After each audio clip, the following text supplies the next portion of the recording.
Hello and welcome back to the Scenario 7 podcast.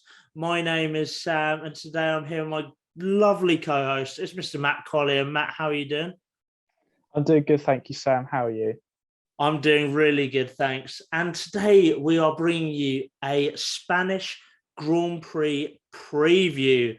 Now, we've had a small break with a 1 week in between the last race with Miami, but now we're getting into the European season. We're here at last. But before we start looking at the Spanish track and do some predictions, we start with Have I Got F1 News for You, where we discuss a headline that's been in the news, this week. And first things first, Matt has to guess the missing word from the headline. So let's get to that. So the headline I've chosen is Carlos Sainz worried over health of F1 drivers due to blank on track. I'll repeat it again. This is a Guardian article. Carlos Sainz worried over health of F1 drivers due to what on track? Matt, what do you think?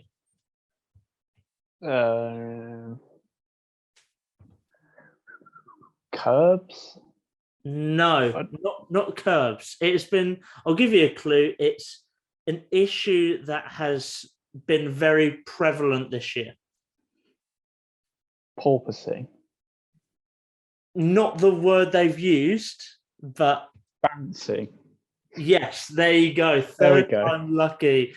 Carlos Sainz has warned that he fears for the long-term health of Formula One drivers because of the violent bouncing they are being subjected to on track. He said, I've done checks on my back and neck tightness, and this year it is tighter everywhere. I'm already feeling it. I don't need expert advice to know that 10 years like this is going to be tough. So the Spanish Ferrari driver said that he would discuss the issue with other drivers with a view to bringing it up with the FIA. So I think it's clear to see that the new cars have improved racing. But Matt, with porpoising being such a big issue, what can they do about it? I think they need to increase the weight of the car. Hopefully that would reduce the porpoising.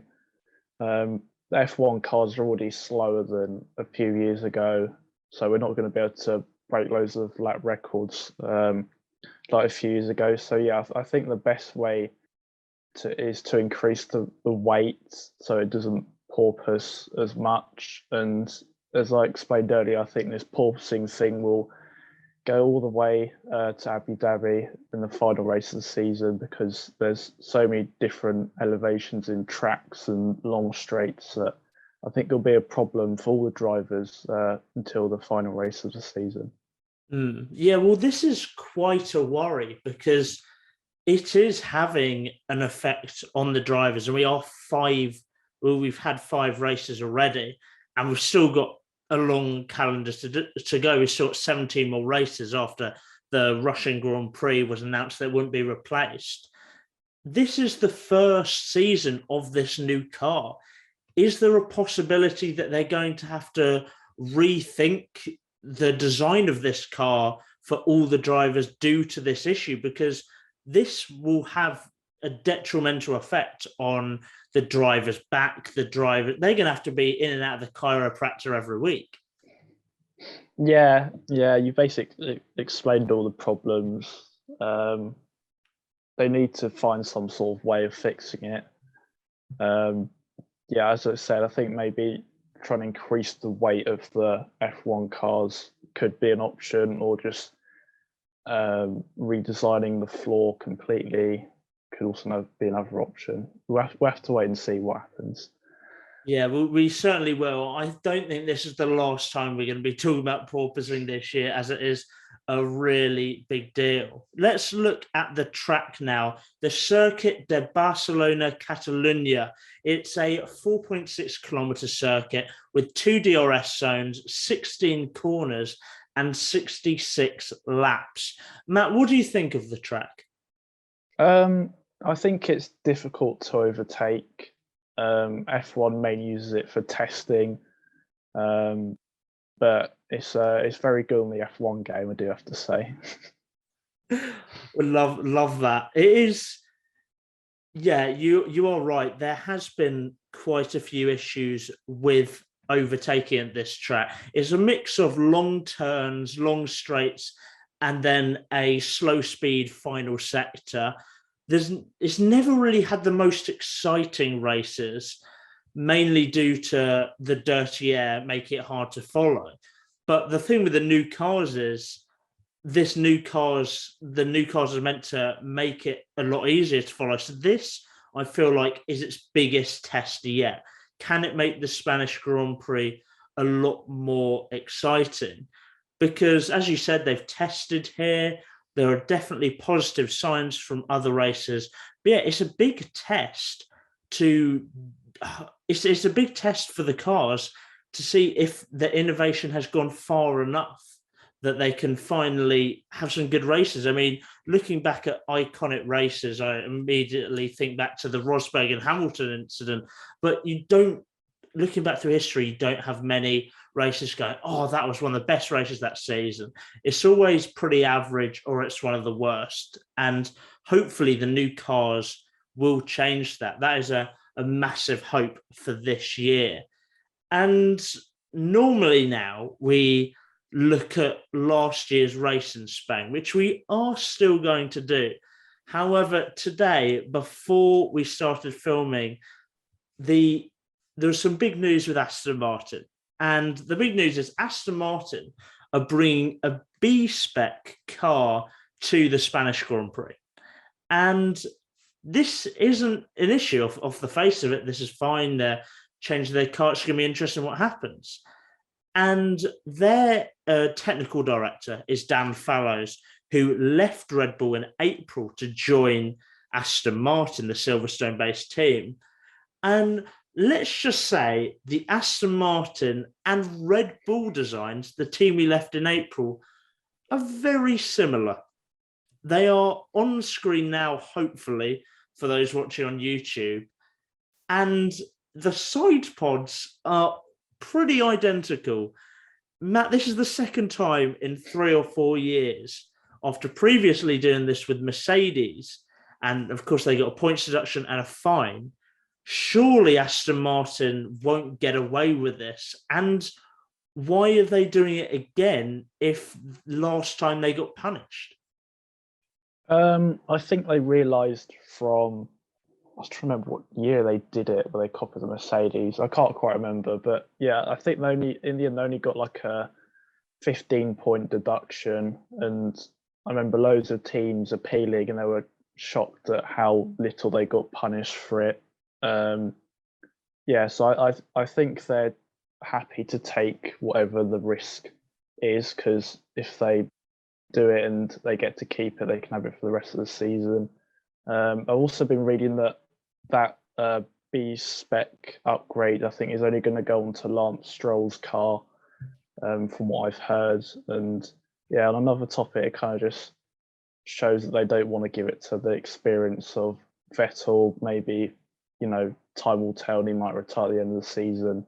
But yeah, on to what you talked about. Aston Martin are struggling at the moment, and they're copying Red Bull. It's not the first time they've copied a big team, so we'll have to see how it does this weekend. Yeah, we certainly will. I'm surprised that they're giving it to Stroll, because I bet you Vettel has been telling him all the time he wishes he was back in the Red Bull. So I'm surprised that they might be giving it to Stroll. But it'll be interesting to see what the FIA think of it first and foremost, because they might not think it's that similar, even though on the face of it, it's exactly the same.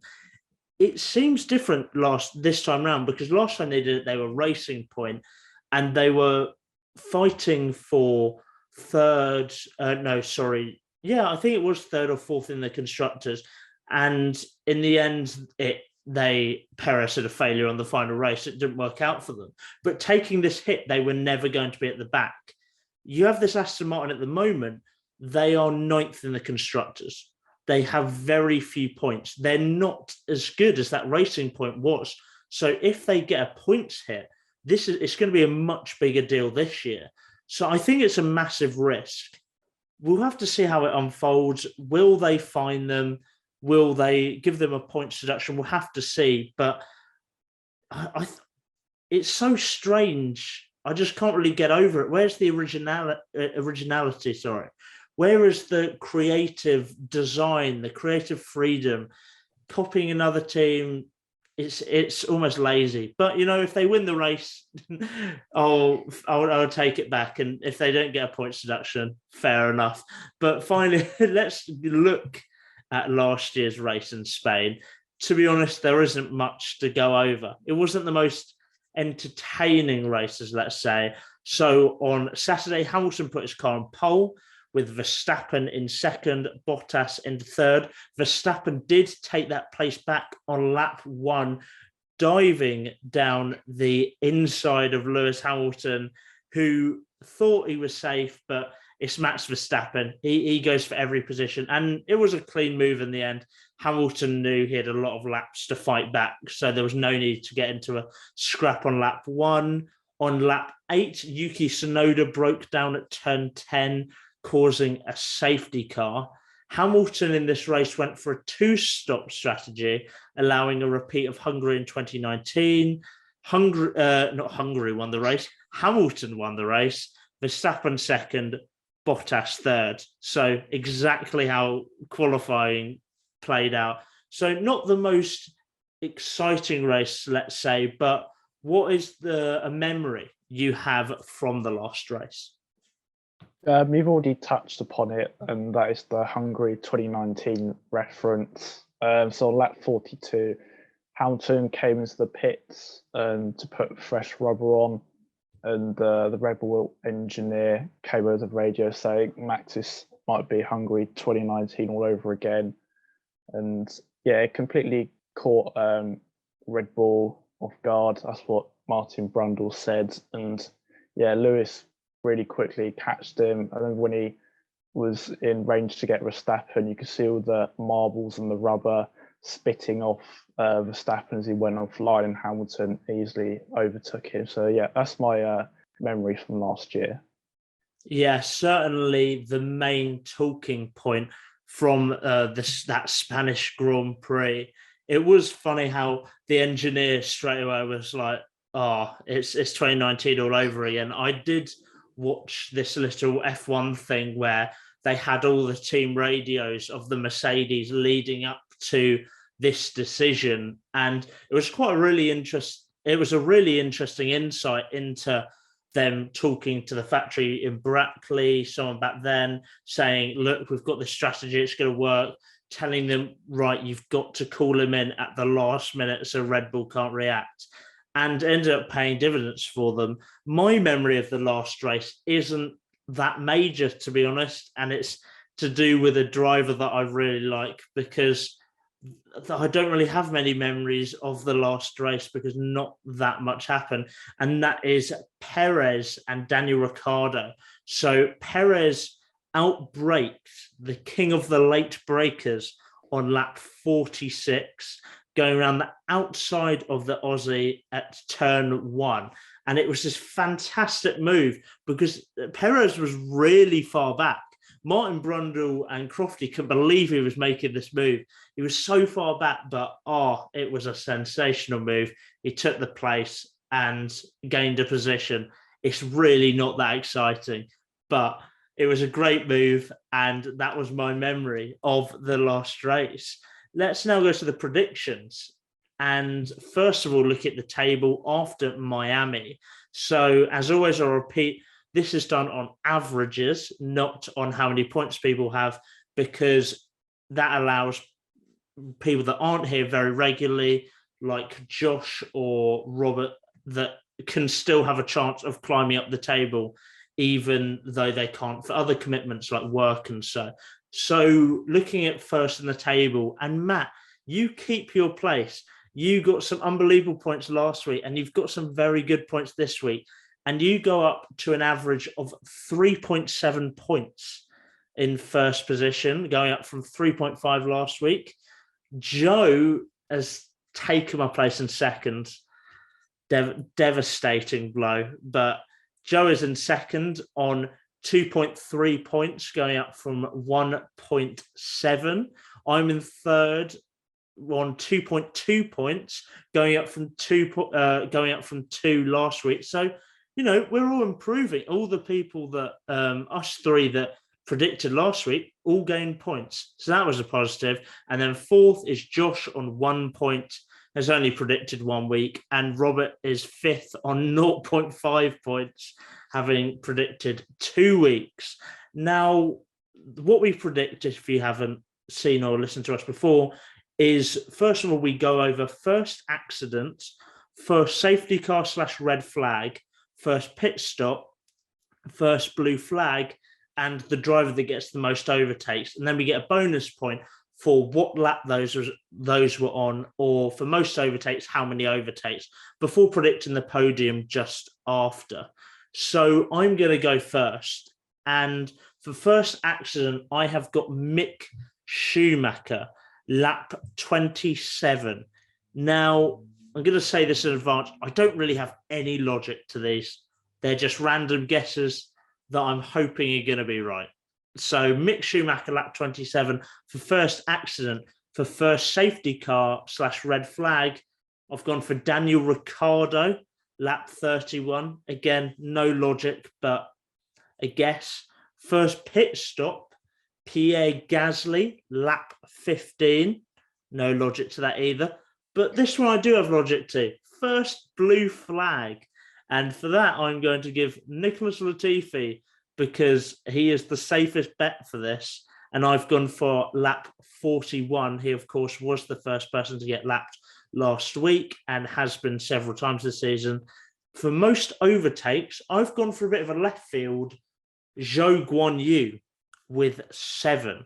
So those are my 5. Matt, what are your 5? There's some similarities there.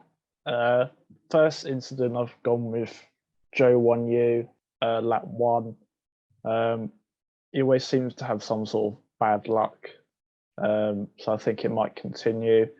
First safety car / red flag, Latifi, lap 1. I keep doing lap 1s and nothing seems to happen, but I think it's just the safest option. First pit stop, I've gone with Mick Schumacher, lap 25. First blue flag, very similar, Latifi, lap 29. Most overtakes, I don't think there'll be a lot of overtakes compared to Miami. I've gone for a bit of a different one. I've gone with Yuki Tsunoda with 6. Very interesting. Now let's look at the podium. And I will also go first for this, predicting the top 3 from third to first. And in third place, I'm taking a gamble because I need points. And I want to go a bit left field in the hope that it works. I've gone for Lewis Hamilton in third. I'm predicting a Mercedes on the podium, which any other year you'd be like, well, of course a Mercedes is going to be on the podium. But this year, it's a bit of a surprise. Of course, George Russell has got a podium this year. But Mercedes are bringing upgrades to Spain. They bought some to Miami, and I'm basically banking on the working. And Hamilton has been so unlucky so far this season. And I say this a lot. Luck balances out over the course of a 22-race season. So I'm thinking that this week maybe he'll get some luck or just won't be unlucky. So I've got Lewis Hamilton in third. In second is Charles Leclerc. He has had a solid year this year, but the car that's looking better is the Red Bull. So I've got Max Verstappen in first. They just look so quick. They do have reliability issues. That is the thing that could ruin me. But the Red Bulls are looking very fast. The Ferraris are a good competitor, but I think that Verstappen will pit Leclerc this weekend. Yeah, for my predictions, very similar. I've only changed one of them. So in third place, I've got your man Sergio Perez. P2 Charles Leclerc. First Verstappen. Very common theme of my 1, 2, 3. But it seems to be a pretty good formula, so I've gone with it again. Yeah, it has worked out very well for you, that formula, to be fair. But every week it's the same drivers. I like it. It's you figured out which drivers look quick. I've gone a bit left field with Hamilton, and I was close to putting Russell in. Maybe even an Aston Martin. We'll see. We'll see how good Stroll or both of those drivers' upgrades are. But that wraps up our podcast. Thank you for listening. Remember to like, subscribe, comment your predictions down below. If you want to stay up to date with what's happening at Scenario 7, our links are in the comment section. Just to repeat myself, thank you for listening, and we'll see you in the next one. Cheers.